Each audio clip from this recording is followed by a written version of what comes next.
Today, the shooter was handcuffed. Berrien County Sheriff's deputies say it appears that standard protocol was followed, but that protocol might change now. WSBT 22's Patrick Roth is live in front of the courthouse for us tonight. And Patrick, there's still a lot of things that investigators are looking at. Yeah, Rick, they're still trying to figure out what exactly happened in that fight that led the shooter, Larry Darnell Gordon, to grabbing that sheriff deputy's gun. They're also trying to figure out which police officer wound up firing the shots that wound up killing Gordon. For a lot of people here, they're just trying to figure out how their community can move on. I'm confused. I'm hurt.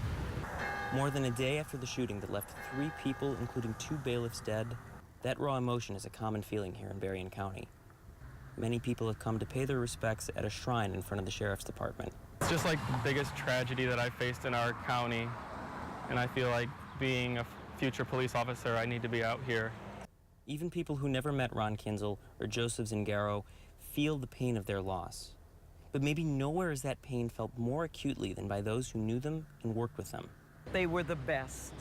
And yesterday we've lost 2 of the finest former officers and officials that had worked in our courthouse. Both individuals, Joe Zingaro and Ron Kinzel, were friends of ours. They were friends of many of our staff and local law enforcement in general, not just our department, but local law enforcement officers. They were very well respected. For investigators, the goal is to put the pieces together to find out exactly what happened. Now they can make sure that something like this doesn't happen again. I'm not saying protocol wasn't followed because he was cuffed in front, which happens. We transport people to and from the courtrooms all the time, and that is a standard practice in that. So obviously in this case, it's something we'll take a look at and evaluate. Okay. For friends and family and the whole of Berrien County, the goal will be just to try and move forward.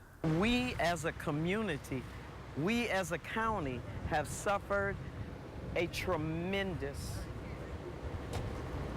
unexplainable loss. Now, the Sheriff's Department says that they might wind up looking at and changing some of those standard procedures, but that might be harder than you think. They say that anytime a suspect appears in court in front of a jury, they appear in handcuffs. It could lend the appearance of guilt, which could wind up biasing a jury. But Rick, they say that there are going to be a lot of things that the Sheriff's Department is going to be looking at and reviewing in the coming days and weeks. Yeah, certainly a lot of evaluation to happen. Now, Patrick, we know that the courthouse was closed today. When is it going to reopen? You know, we were told earlier in the day that it would be open for employees, but not the public tomorrow. However, we reached out to Sheriff Bailey, and Bailey said that the courthouse will be closed tomorrow.